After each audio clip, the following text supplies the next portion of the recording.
विद्यार्थियों, हम लोग कक्षा 11वीं में अध्याय 1 समुच्चय की प्रश्नावली 1.3 के प्रश्न हल करते हैं। हमने कुछ प्रश्न हल करने का प्रयास किया है। जैसे प्रश्न नंबर 1 में रिक्त स्थानों में प्रतीक सबसेट या सबसेट नहीं भरकर सही कथन लिखिए। हमें ये जो रिक्त स्थान दिए है, यहाँ ये देखना है कि ये इसका उपसमुच्चय है या नहीं। इस प्रकार से रिक्त स्थान की पूर्ति करना है। प्रश्न नंबर 1 में से मैंने कुछ प्रश्न लिए, इसमें प्रश्न नंबर 2 में से कुछ लिए, 3 में से कुछ लिए, कुछ प्रश्न हल करने का प्रयास किया हमने। तो देखिए आप लोग यहां देखते हैं, समुच्चय में 2, 3 और 4 सदस्य है। अब ये देखते हैं कि 2, 3, 4 क्या ये समुच्चय में उपस्थित है। तो हमें देख रहे हैं कि यहाँ पर देखिए 2, 3 और 4, ये 2, 3 और 4 ये सारे सदस्य इस समुच्चय में उपस्थित है, अर्थात ये समुच्चय इस समुच्चय का सबसेट है या उपसमुच्चय है। इसी प्रकार अगला प्रश्न है ए, बी और सी। इस समुच्चय में ये 3 सदस्य हैं। हम यहां देखते हैं कि ये तीनों सदस्य इस समुच्चय में उपस्थित है या नहीं। तो हम यहां देख रहे हैं ए इसमें उपस्थित नहीं है, तो ये इसका उपसमुच्चय नहीं हुआ।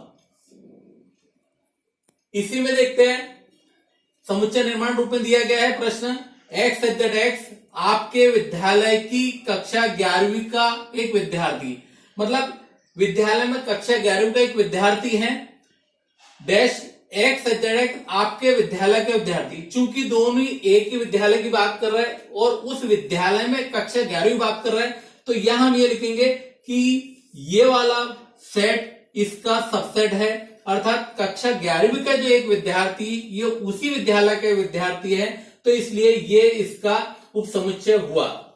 अगला प्रश्न नंबर 2 है, जांच कीजिए कि कथन सत्य है या असत्य है। हमें ये बताना है कि इनमें से कौन सा कथन सत्य है और कौन सा कथन असत्य है। तो देखिए हम लोग देखते हैं कि समुच्चय ए और बी इस उपसमुच्चय नहीं है बी सी ए का। तो हम ये देखें कि समुच्चय में ए और बी जो 2 सदस्य है ये इसमें भी उपस्थित है, अर्थात ये इसका उपसमुच्चय होना चाहिए था, लेकिन यहां लिखा है कि ये इसका उपसमुच्चय नहीं है, तो ये कथन असत्य हुआ। अगला प्रश्न दिया है, एक समुच्चय दिया जिसमें ए और ई मेंबर है। हम जानते हैं कि ए और ई मेंबर क्या है, एबीसीडी के अल्फाबेट्स में वो एक स्वर की गिनती में आ रहा है, ए बी और ई बी। अब यहां देखते हैं कि एक्स अंग्रेजी वर्णमाला का एक स्वर। चूंकि हम लोग स्वर जानते हैं कि स्वर होता है, इसका अगर सारणीबद्ध रूप हम लिखेंगे तो इसका सारणीबद्ध रूप में हमारे पास आएगा ए, ई, आई, ओ, यू, अर्थात ये सारे मेंबर इस समुच्चय के अंतर्गत आएंगे। तो इन सारे मेंबर में आप ये देखें कि ए और ई ये दोनों मेंबर इसमें उपस्थित है, तो ये इसका उपसमुच्चय है, अर्थात ये जो कथन है ये सत्य है। प्रश्न नंबर 3 देख रहे हैं हम लोग, समुच्चय में 1 और 2 और 3 ये 3 सदस्य है और वो ये बोल रहे हैं कि ये सबसेट है 1, 3 और 5 का। क्या हम ये देख रहे हैं कि 1, 2, 3 ये इस समुच्चय में उपस्थित है? तो दिख रहा है कि ये तीनों सदस्य इस समुच्चय में उपस्थित नहीं है, तो ये जो कथन हुआ ये असत्य हुआ।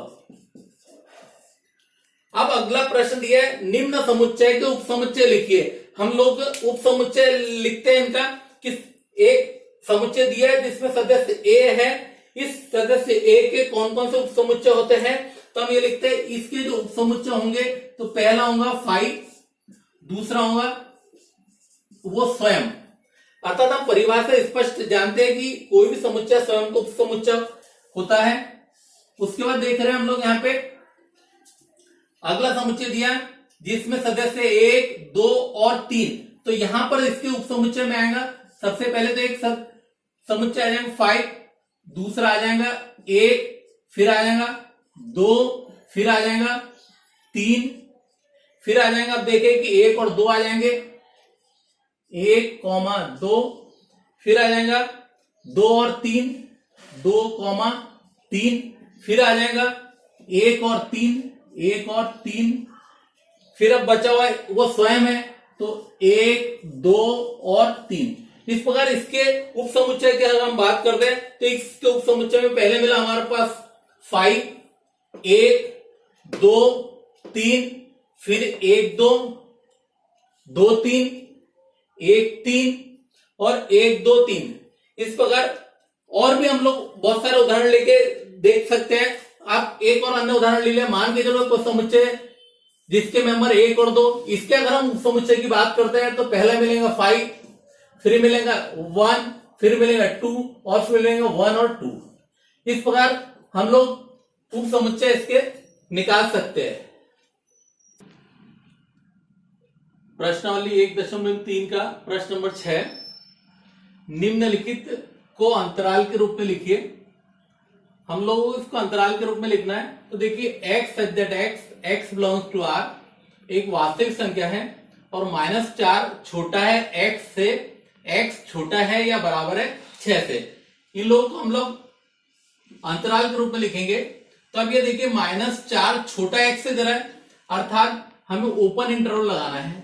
-4, 6 भी शामिल है तो यहां पर 6 और ये क्लोज इंटरवल लगाएंगे, अर्थात 6 शामिल है इसलिए। अगला प्रश्न दे रहा है वो x such that x belongs to r और कैसा है वो -12 छोटा है x से और x छोटा है -10 से। हम यहां देख रहे हैं कि दोनों में छोटा है इस्तेमाल किया है, मतलब दोनों तरफ ओपन इंटरवल है। तो यहां पर हम इसको इस प्रकार से लिखेंगे -12, -10 और दोनों में ओपन इंटरवल लगा देंगे। प्रश्न number 3, x such that x belongs to r 0 छोटा है या बराबर है x से और x छोटा है 7 से। इससे ये क्लियर स्पष्ट हो रहा है हमारे को कि 0 शामिल है और 7 शामिल नहीं है, मतलब यहां पर क्लोज इंटरवल है और यहां पर ओपन इंटरवल है। तो इसको हम लोग इस प्रकार से लिख सकते हैं, ये क्लोज इंटरवल 0, ओपन इंटरवल 7, ये ब्रैकेट यहां लगा दिया हमने। अगला प्रश्न है x such that x belongs to r 3 छोटा है या बराबर है x से और x छोटा है या बराबर है 4 से, अर्थात 3 भी शामिल है और 4 भी शामिल है। तो यहां पर हम लोग दोनों तरफ देखेंगे क्लोज इंटरवल आ रहा है, तो यहां आ जाएगा 3, 4 और ये क्लोज इंटरवल। इसी के विपरीत अगला प्रश्न दिया है हमने, निम्नलिखित अंतराल को समुच्चय निर्माण रूप में लिखिए। हमें ये अंतराल दिया है, दोनों तरफ ओपन इंटरवल दिया है और इसको हमें लिखना है समुच्चय निर्माण रूप में। तो इसको हम लोग लिखते हैं इस प्रकार से, x सच दैट, देखिए कहां से ले रहा है, -3 छोटा है x से और x छोटा है 0 से। चूंकि ये ओपन इंटरवल है इसलिए -3 भी शामिल नहीं है और 0 भी शामिल नहीं है। अगला प्रश्न दे रहा है वो क्लोज इंटरवल दिया है 6, 12, अर्थात यहां पर लिखेंगे x सच दैट 6 छोटा है या बराबर है x से और x छोटा है या बराबर है 12 से। प्रश्न नंबर 3, यहां पर देखिए दोनों तरफ ओपन इंटरवल दिया है, अर्थात x सच दैट 6 छोटा है x से और x छोटा है 12 से। अगला प्रश्न दे रहा है यहां पर दिया क्लोज इंटरवल -23 और यहां दिया 5 ओपन इंटरवल। तो इसको हम लोग समुच्चय निर्माण रूप में लिखेंगे, x सच दैट -23 शामिल है तो यहां लिखेंगे -23 छोटा है या बराबर है x से और x छोटा है 5 से। इसी प्रकार प्रश्न नंबर 8 की हम बात करते हैं। तो प्रश्न नंबर 8 में उन्होंने ये दिया है कि समकोण त्रिभुज का समुच्चय और समद्विबाहु त्रिभुज का समुच्चय, अगर हम लोग उसको सार्वत्रिक समुच्चय के बारे में लिखेंगे तो हम ये बताएंगे सभी त्रिभुजों का समुच्चय इनके लिए सार्वत्रिक समुच्चय होगा।